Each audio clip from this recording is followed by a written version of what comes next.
देखें पाकिस्तान का जो ओपनिंग पेयर था कमाल का खेला हमेशा की तरह। पिछले जितने दोनों मैचेस में उन्होंने खेला था एक अच्छा ओपनिंग स्टैंड मिला था। नो डाउट आलिया रियाज एक अच्छी फील्डर है और वो बाउंड्री राइडर है, बाउंड्री टू बाउंड्री दौड़ती है। वो भी चांस पाकिस्तान ने मिस किया। इसी तरह इन चांसेस की बदौलत, फील्डिंग की बदौलत पाकिस्तान ये मैच हारा है। अच्छी चीज भी ओपनिंग प्लेयर हमारा खेल रहा है, गुलफरोजा ने 2 छुट्टियां की है लगातार, जिसकी बदौलत पाकिस्तान जीता है। 3 फास्ट बॉलर ट्रैवल करवाने हैं, ये जरूरी है। ये स्क्वाड के अंदर मिनिमम 3 फास्ट बॉलर होने चाहिए। अस्सलाम वालेकुम जी क्रिकेट फैन, ऑस्ट्रेलिया से मैं हूं अब्दुल हमीद रबानी। और आप जानते हैं कि हम एशिया कप की जो अपडेट है आपको करते आ रहे हैं गुज़श्ता हफ्ते से। तो दोनों एशिया कप की जो सेमीफाइनल है वो हो गए हैं। पहला सेमीफाइनल था जिसमें इंडिया ने बाआसानी बांग्लादेश को हरा दिया, जबकि दूसरा सेमीफाइनल पाकिस्तान और श्रीलंका के मबैन था। एक कांटे का मुकाबला हुआ, मगर जो फैसला है वो श्रीलंका के हक में रहा। हम मैच में बात करते हैं कि किस लिहाज से पाकिस्तान वो मैच हारा, या वो कौन से पॉइंट्स थे जहां जो मैच है वो पाकिस्तान के हाथ से निकल गया। देखें पाकिस्तान का जो ओपनिंग पेयर था कमाल का खेला हमेशा की तरह। पिछले जितने दोनों मैचेस में उन्होंने खेला था एक अच्छा ओपनिंग स्टैंड मिला था। 9 ओवरों में 61 की ये पहली विकेट जाके 61 पे गिरी, जिसमें गुलफरोजा ने पहले की तरह अच्छा खेला। पहले तो दोनों मैचेस में 50 थे, मगर इसमें उन्होंने 25 रन किए। इसके अलावा मुनीबा अली ने भी जो अक्लमंदी के साथ बैटिंग की, और उसकी जो अच्छी बात यह है कि बैटिंग में सस्टेंसी आ रही है। अच्छी बात यह है कि मुनीबा अली की जो बैटिंग में भी सस्टेनेबिलिटी आ रही है।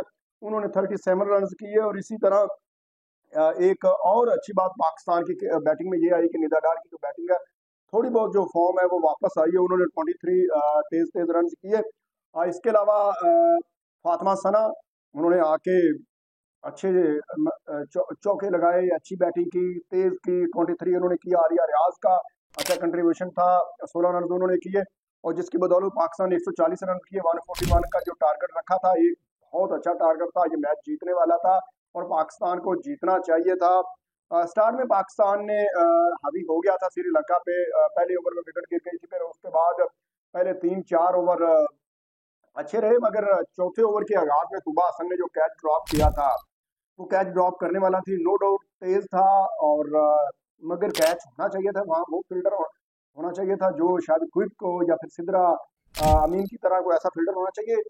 फिर फील्डिंग ने पाकिस्तान को मायूस किया, बिल्कुल मायूस किया। तुबा हसन ने कैच ड्रॉप किया, विकेटों के पीछे ऑफ स्टंप पे वाली जो बॉल थी, मुनीबा अली ने वो मिस भी की, स्टंप भी मिस किया, वो 4 रन भी मिले।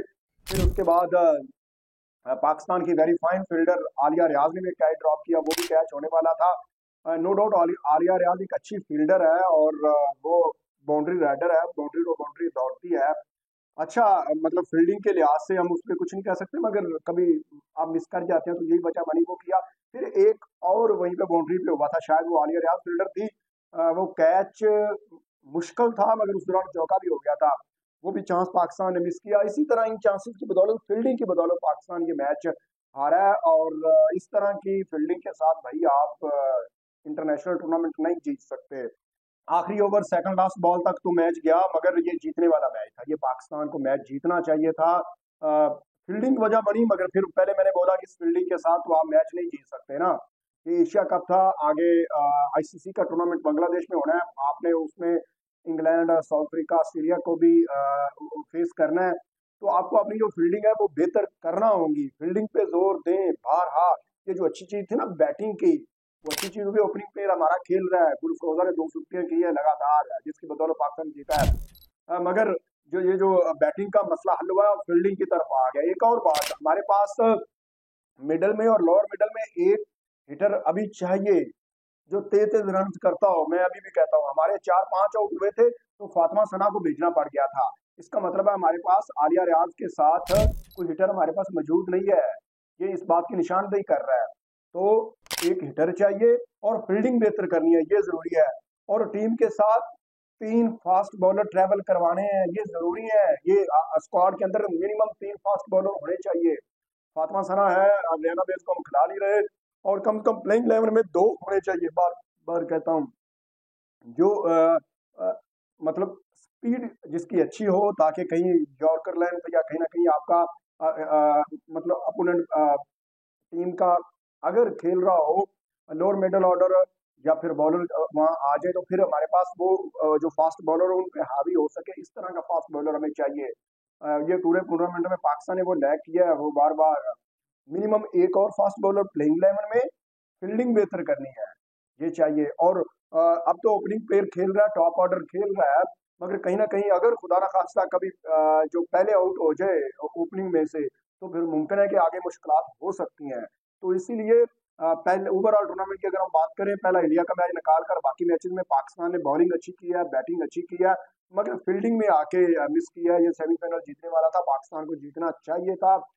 सेमीफाइनल की फील्डिंग की बदौलत पाकिस्तान ये ना जीत सका, बुरी फील्डिंग की बदौलत। अच्छा, एक और बात है, अब श्रीलंका की बात कर लेते हैं। लेकिन यार, क्या कमाल की उनकी कप्तान है चिमारी अथापति। पिछले ये लगातार तीनों मैचों में उन्होंने 50 किया है। एक में उन्होंने 119 रन किए थे मलेशिया के खिलाफ, आपको पता है। पाकिस्तान के खिलाफ भी 50 किया। स्टार्ट में कोई वो स्ट्रगल कर रही थी, मगर उनको वो इनिंग्स को लेके चली। और यही होता है कि अगर आप इनिंग्स को अच्छी लेकर चलते हैं, आपके पास विकेटें आपके हाथ में होते हैं, तो फिर आप मैच जीते। लास्ट में आपने देखा श्रीलंका की विकेटें गिरना शुरू हो गई थी, इवन आखिरी ओवर में जाके आउट हुआ, मगर चूंकि विकेटें उनके हाथ में थी और आसानी से उन्होंने वो जो चेज था 140 मुश्किल था, मगर उसको उन्होंने चेजेबल कर लिया।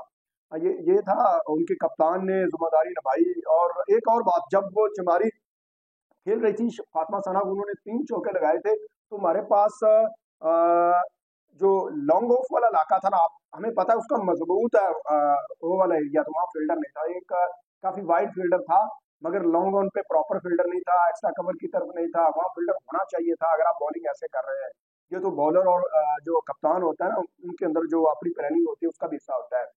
तो अब इंडिया की बात कर लेते हैं। पहला सेमीफाइनल था, बासानी 80 रन उन्होंने हरा दिया, 81 सिर्फ बांग्लादेश कर पाया। और उसको उसका ओपनिंग प्लेयर इंडिया का भाई वो भी कमाल का है, शिफाली वर्मा।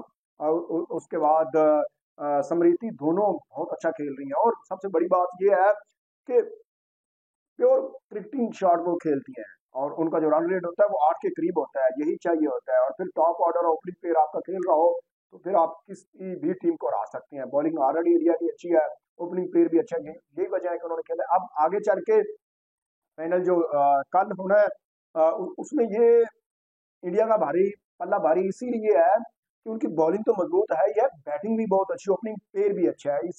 अगर हम कंपेरिजन श्रीलंका की करें, तो श्रीलंका की बॉलिंग बहुत अच्छी है, और श्रीलंका बहुत ज्यादा रिलाई करेगा अपने कप्तान पे, चमारी अथापतु पे। अगर चमारी अथापतु इसी तरह की इनिंग्स खेल गई जैसे ये पिछले तीनों मैचेस उनमें खेली हैं, तो वो इंडिया के लिए मुश्किल खड़ी कर सकती है। तो अच्छा मैच देखने को मिलेगा ओवरऑल।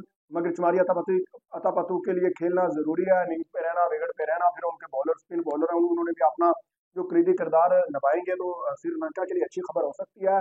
मगर इंडिया इससे पहले टोटल 8 मरतबा एशिया कप हुआ है, और ये नौ मरतबा इंडिया फाइनल में पहुंचा है, 9 में से 7 मरतबा जीत चुका है। तो इस तरह कोई मुकाबला नहीं है इंडिया का, इंडियन वुमेन क्रिकेट टीम का।